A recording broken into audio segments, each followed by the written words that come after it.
Bonjour, bonsoir amis Gilets jaunes et autres résistants de tout poil. Alors, avant de faire de brèves sur l'Ukraine, de te présenter un extrait d'un reportage de Canal+ en 2016. Hein, c'est pas de la propagande pro-russe actuelle. Je te mettrai le lien, t'en as pour c'est un 50 minutes, où il balance tout le côté extrême droite et néo-nazi de la révolution en Ukraine, de ceux qui ont récupéré la révolution en Ukraine, parce qu'elle était au départ, bien qu'elle ait certainement été fabriquée et générée, tu génères une pauvreté et ça génère une révolution derrière, hein, mais ça c'est un autre sujet. Et de fait, Biden a reconnu qu'il avait investi 5 milliards sur la révolution ukrainienne, hein, soutenue par BHL, on s'en souvient. Et comme je l'avais déjà dit, donne 5 milliards aux Gilets jaunes, hein, et on va voir si on va pas réussir un peu plus, hein, évidemment, que ce qu'on a pu faire déjà. Donc de fait, et puis le deuxième reportage, c'est collection de tatouages des soldats qui se sont rendus à Mariupol. Hein, il y avait à peu près apparemment 2500 soldats qui se sont rendus quand même, c'est énorme. Et donc des éléments du fameux bataillon Azov ou régiment Azov néo-nazi, et tu verras, la collection de tatouages, c'est assez flippant. Et en plus, c'est ça, alors, parce que c'est toujours une question de génération, mais bon, bah, moi j'ai le poil blanc, et quand je vois ces soldats, j'ai l'impression que ce sont des jeunes. Alors si tu as 20 ans et que tu regardes ces soldats qui ont une trentaine d'années, tu peux être impressionné en disant, bah dis donc, les mecs, ce sont des warriors. Mais là, moi j'ai l'impression de voir des gamins qui se sont fait trimballer et qui se font des tatouages pour faire les beaux, faire les malins. Mais tu vois que là, ça n'a pas suffi.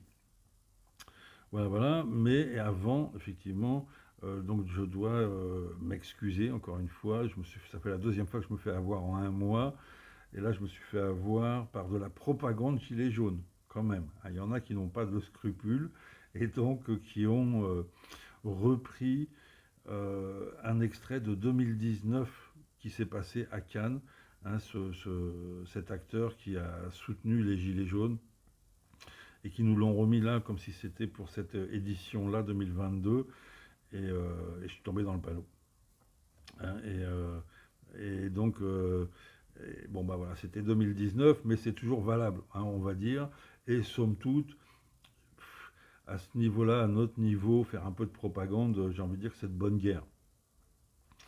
Et d'ailleurs, beaucoup d'entre vous, vous avez découvert cet extrait, hein, que personne ne connaissait. Moi, je ne le connaissais pas.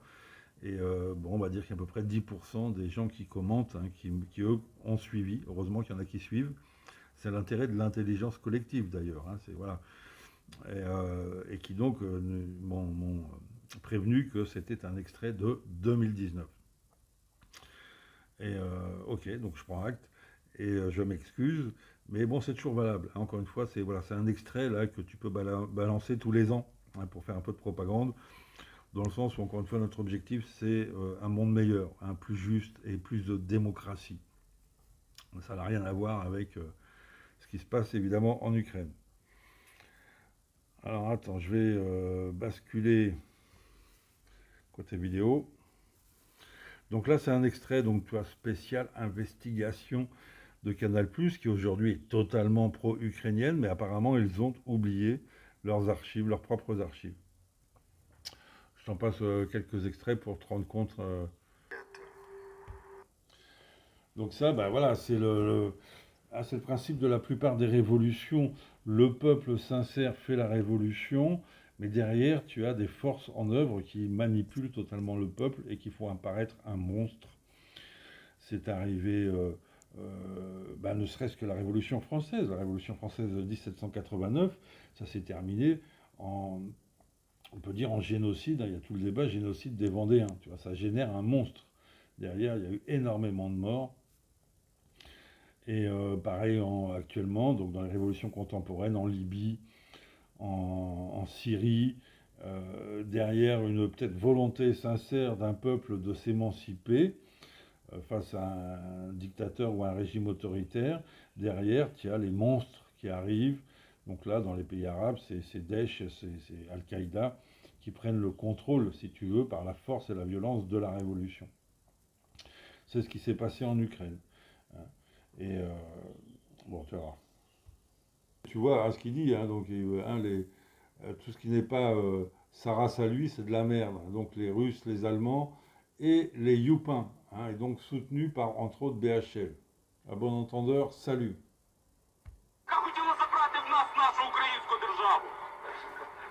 Oleg a passé une alliance avec le Front National. Donc là, manipulation Canal+, mais tout de même, c'est quand même, voilà, ça, tu vois, ce sont des images de novembre 2009, hein, donc avant la révolution ultra-violente qui s'est passée, et, bon, attends, tu vas voir, justement. Français. Puis, il l'a rompu quand Le Pen s'est tourné vers les Russes. Voilà, donc, bon, encore une fois, idéologiquement, c'est normal que les partis d'extrême droite européens se rencontrent, on va dire. Mais voilà, apparemment, le père Le Pen, il a quand même une sorte d'intelligence propre et il s'est très rapidement rendu compte que ce n'était pas du nationalisme, mais du nazisme. Et très rapidement, son idéologie souverainiste lui a fait se tourner vers la Russie. Hein, il a vite compris, donc on prend acte, évidemment. J'ai pas tout le dossier sur Victoria Nuland, mais c'est c'est peut-être la pire, hein, pour te dire. Mais surtout, donc, tu as vu Biden, hein, qui était à l'époque donc vice-président de Obama, hein, le prix Nobel de la paix américain. Et Biden, donc, qui a assumé avoir financé à hauteur de 5 milliards la révolution ukrainienne, en Ukraine. Hein, encore une fois, je crois que je l'avais déjà dit, filer 5 milliards, que les Russes filent 5 milliards aux Gilets jaunes. Et on verra ce qu'on pourra faire, évidemment. Donc, et puis là, bon, bah, évidemment, Biden et compagnie, maintenant, ils sont à fond, bah, derrière ces groupements nazis en Ukraine. Et donc, je te mets le lien hein, de ce reportage. Il dure 52 minutes. Tu pourras le passer aux pro-ukrainiens, éventuellement. Et puis, bah là, donc, un extrait de 3 minutes sur la reddition de ces néo-nazis à Mariupol. Et tu vas voir leurs tatouages, les gendres idéaux.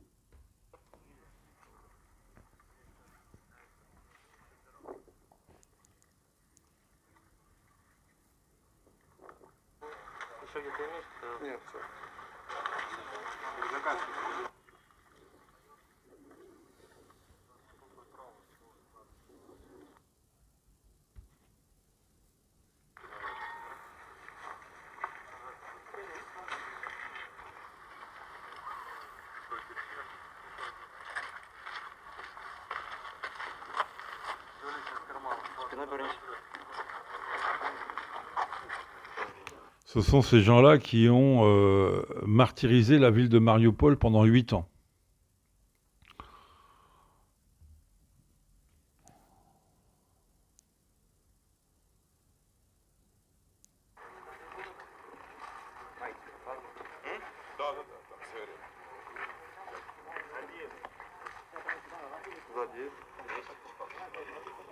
C'est terrible parce qu'ils ont de bonnes gueules, hein.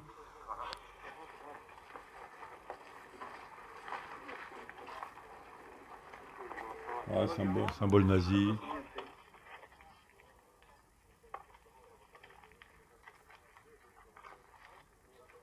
Là, on rentre dans le satanisme.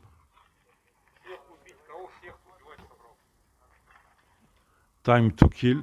Combien ses mains ont-elles tué d'hommes et de femmes?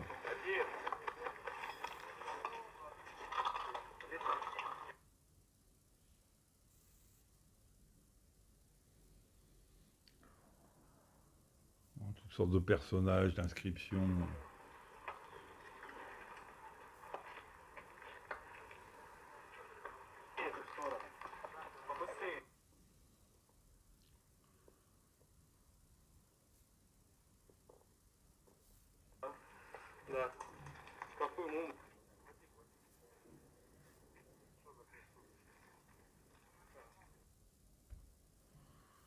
Là, si t'es pas dans le satanisme, c'est quand même quelque chose, quoi. Tu vois, je veux dire, c'est combien en 8 ans, combien ce type a-t-il tué de civils? Mais de quelle manière, hein? Parce qu'encore une fois, les témoignages, euh, ce n'est pas que ce n'est pas que de l'exécution, hein, c'est de la torture, c'est du vice et de la perversité. Et ils vont être jugés comme des criminels de guerre, hein, pas comme des soldats de l'armée régulière.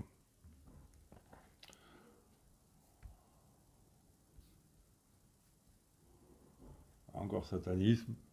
У какого побратима? Фамілія, ім'я, отчество? А до того на Римському суді було написано. Движення продовжує.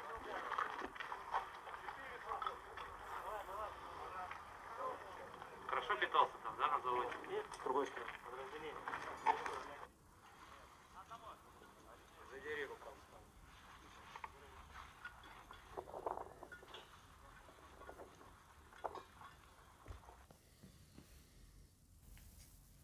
Bon, enfin voilà, eux, quand ils font des prisonniers, crois-moi, ils ne les traitent pas aussi bien. Hein. Leurs blessés sont soignés actuellement dans les hôpitaux. Vraiment, faites très attention à ce que vous faites, surtout les petits jeunes, quoi. Hein. Ne vous laissez pas embarquer dans cette folie de l'idéal néo-nazi en Europe. Parce que je crois que c'est oui, dans le premier reportage, hein, ils le disent, ils veulent libérer l'Ukraine et l'Europe. Hein. Et ce n'est pas par hasard si on a disséminé tous ces gens dans toute l'Europe comme réfugiés, et ils vont disséminer leur idéologie, et du fait qu'on a la crise, c'est ça, c'est le principe encore une fois, hein, tu affames un peuple pour qu'il génère de la révolution. Là, on commence à avoir un début de catastrophe alimentaire au niveau mondial et au niveau européen.